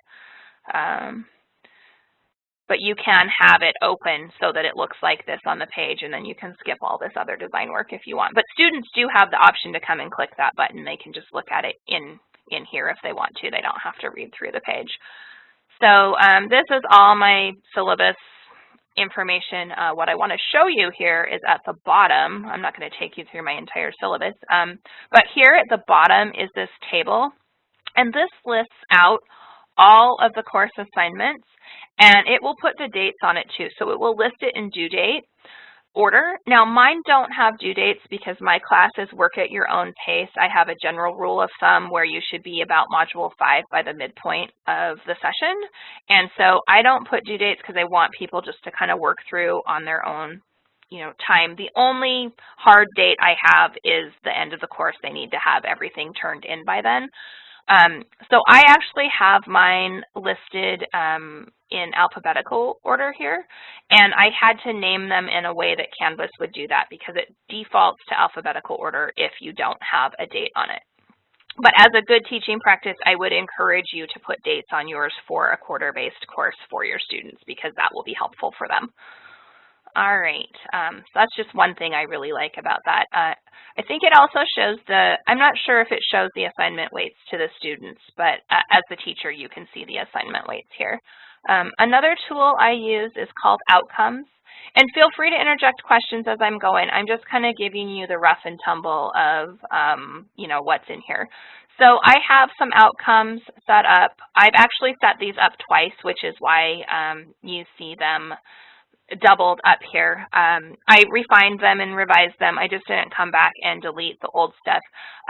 Just notice these. These are the actual ones that I'm using with the little targets by them. And I'll show you a rubric in a minute so that I'm showing you the outcomes first so you know that when we get to the rubric, you know where these came from. And this is a place where you can put, well, Canvas calls them outcomes, but you can put your course objectives and your module level objectives in here. And then you can track those to your rubrics. All right, let's take a look at the modules page real quick. And the modules page is where all of the course content is housed. And again, like I said, a module is just a learning unit. It's however you want to segment out your class. You might have it by week, you might have it by topic. I would caution you that if you also teach during the summer, that it complicates things for you if you have this laid out weekly. You can still lay it out weekly in your head. And not necessarily tell students that it's by the week, because when you get to your summer quarter class, you'd have to come back in and relabel everything if you have it labeled for weeks. So that's just one tip I would say, having taught during the summer before. And you can expand and contract your modules. Students can just go all the way through here. There are settings you can put on your modules that will allow things to be opened. Like this says complete all items. So a student has to complete all the required items in here before the next piece will open to them. And you can set, it says the prerequisites are for Module 2 that Module 1 has to be completed, so they can't get into Module 2 until they've completed stuff in Module 1. And then you can see in my modules, I have it laid out in sections. I have a Getting Started section in every module. Every module is laid out identical. And then I have my module level objectives right front and center so students know what they're going to learn in the module.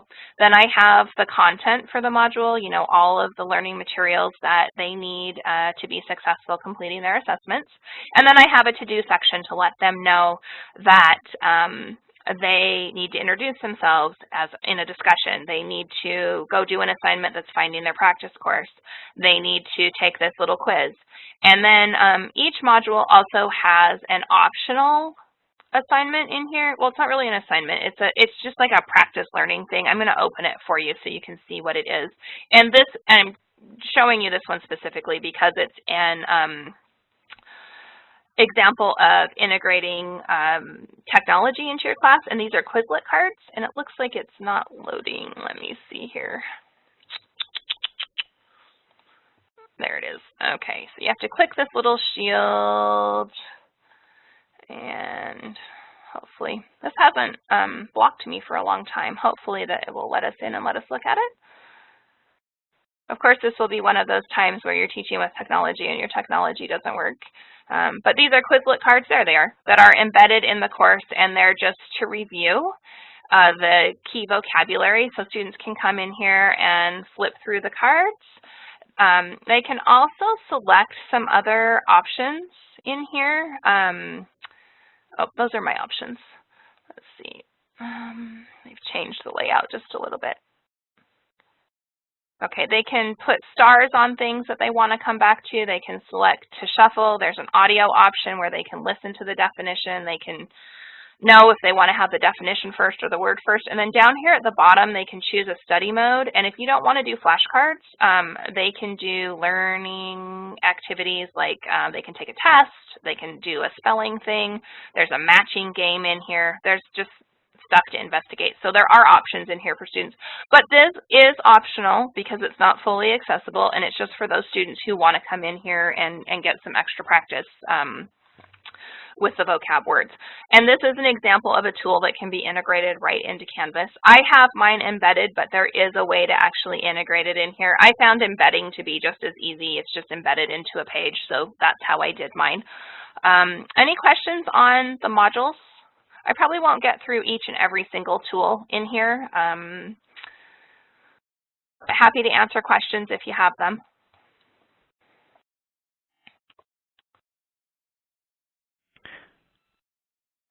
Kelly says no. No? Okay, I'll just keep going. I'm just doing a quick overview of everything. So right here, this little icon here is for a discussion. This is my area where I have students ask course-related questions, and they can all read and respond, and I respond also. They are encouraged to answer each other if they know the answer and can help somebody out, because I'm obviously not available 24/7. So this is a discussion, and then the reason why I'm pointing this out is so that you can see what a discussion looks like in a module, but there's also a page that houses just discussions. So this is the page that shows all of the discussions that are in the class, and I can subscribe or unsubscribe to them or publish and unpublish. So just depending on, you know, what I want to do, there's different options in here. And I don't know if you want to see what a discussion looks like, but I can open one of those real quick. Oops, sorry, the WebEx thing is in the way. Okay, so here's what a Canvas discussion looks like. You can put whatever you want as the prompt in here. I tend to give my students little links to help them remember how to do stuff, especially on this one because it's the first discussion of the class, and then they can reply down here. Now, this isn't a discussion where anybody's replied because this is my master course, so there's no student information in here. The next is a page that houses all of the assignments for the class. And just like the discussions, my assignments are in that to-do section of each module. But this is where I have my assignment groups, and I actually have my assignment groups done by module, so each module is worth 9% of the student's grade. But you could organize these as all of your assignments into one assignment group and all of your quizzes or exams into another. It just depends on, you know, what your teaching preference is. And then you can weight them to whatever you want as long as it, you know, works out to be 100%. So there's lots of options in here. There are ways to say if you want to drop a lowest score, or you want to keep the highest score if you're, you know, like letting students take quizzes multiple times. So there's lots and lots and lots of options in the different exam areas. So hey, Alissa. Yeah. Laura has a question. Okay. She asked if you can put fillable forms into a discussion. I'm not sure I understand what that question means. What's a syllable form? F-I-L-L-A-B-L-E. Oh, a fillable form. I thought you said a syllable form. I'm like, I don't know what that is. I know. I was like, I suspect it's because of my poor speaking. Okay, so a fillable form, are you thinking, I'm thinking maybe she's thinking like a Google Doc that is a form that could be filled out? Laura, is that what you're thinking about, like a Google form?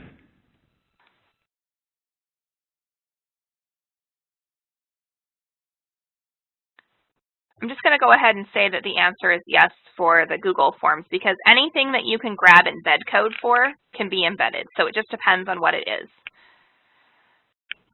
Oh, okay, so that's interesting. Oh, she said trying to have student nursing care plans, not sure what format to put it in. Okay. All right. If you want to contact me later, I can maybe help you work through options in Canvas for doing that.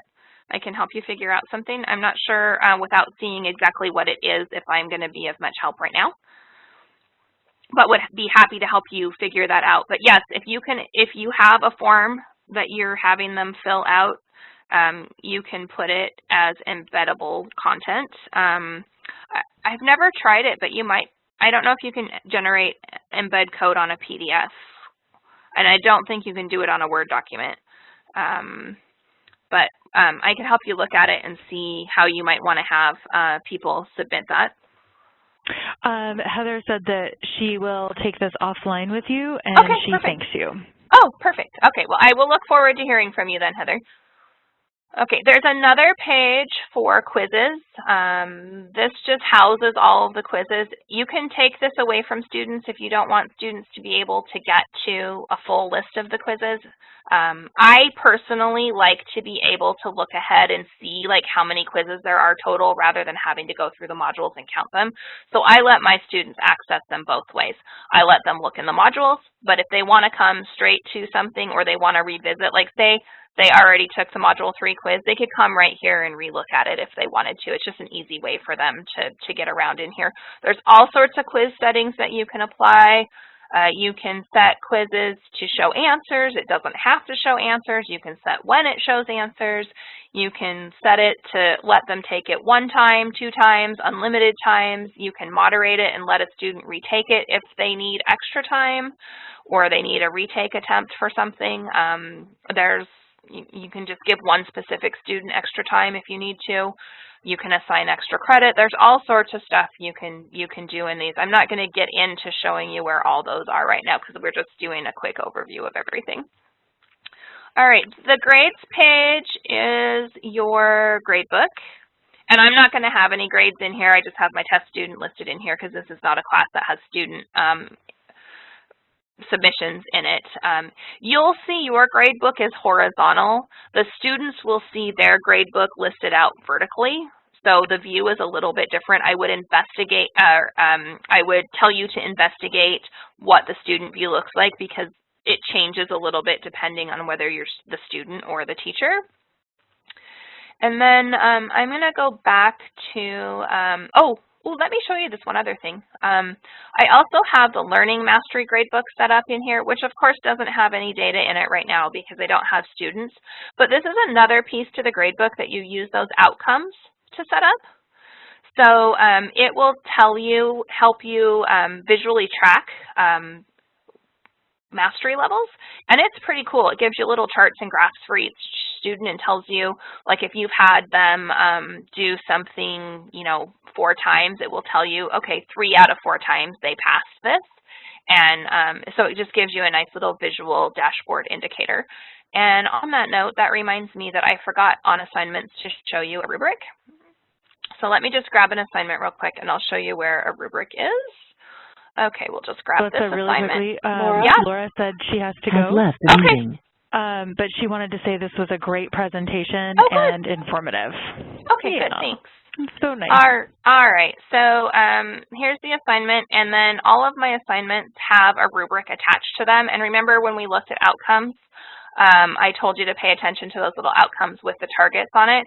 Those I have as ungraded, and they help me with using the Learning Mastery Gradebook, and it just tells me whether the student met expectations on that particular outcome for the class or not. So that's a pretty cool thing. And I do encourage my students to look at the rubrics before they complete their assignments. And I give them assignment examples. I refer them like how to do things if they need to do it. I give them step-by-step instructions. So all that stuff is stuff you can program in here. You can do the same thing with your quizzes. You can give your students the instructions on, how to take the quiz, and you can put all sorts of things in your quiz questions. You can bring in videos. You can refer them back to somewhere else in the class. You can just do a regular straight-up quiz. There's a whole bunch of quiz question types you can choose from. So the quizzing's pretty interesting. You do have a page manager also that will just list out all of your pages. So if you just need to find a page real quick and you know what it's called, you can come in here and find it. You can take this away from students if you don't want them to be in here digging in your pages. They can't change anything unless you have it set to a wiki page. If you have it set as a wiki page, then they can contribute content with you. Files is your file manager area. This is where you can store everything. This is open to students unless you remove it from their view or lock down your files, so I would suggest that you do that if you have any sensitive materials you don't want students in.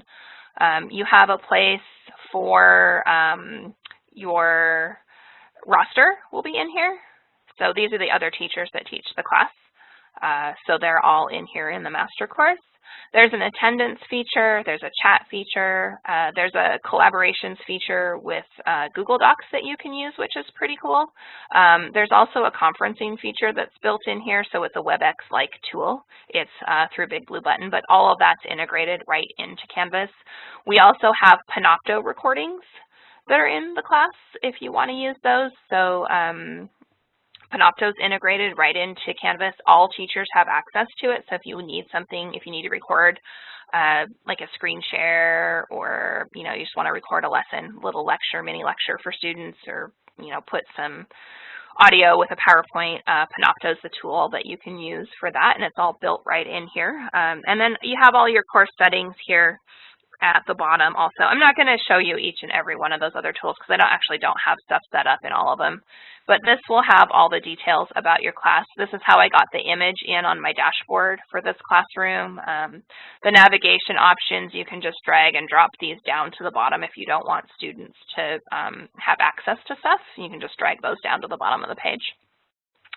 There are other feature options and other apps and things that you can bring in. These are all tools that are available to bring into Canvas. Some of them your school does have to have an account with and they have to pay for, but a lot of them are free. So I would say, on bringing this back to educational technology, go in and check those out and see, if there's anything in there that's of interest.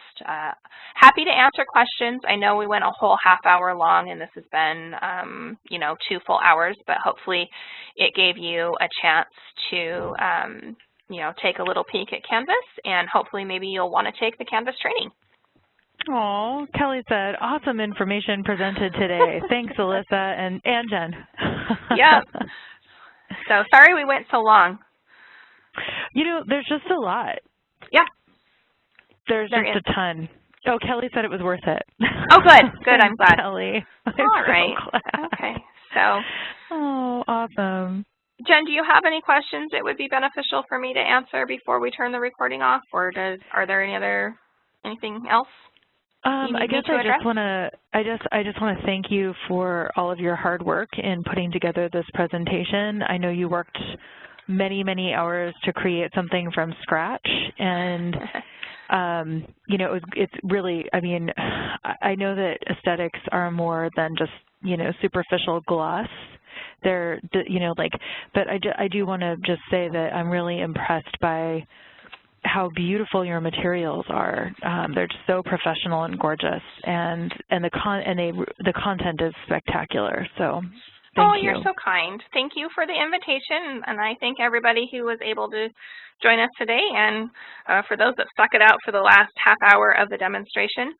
Jen, I would like to update the handout because the table part didn't print, so I will send you a new copy of the handout if you don't mind replacing the handout that you already posted. Not at all. I would be happy to do that. I'll replace the handout, and I will also, when you've got the slide deck all dialed in, I'll post the slide deck.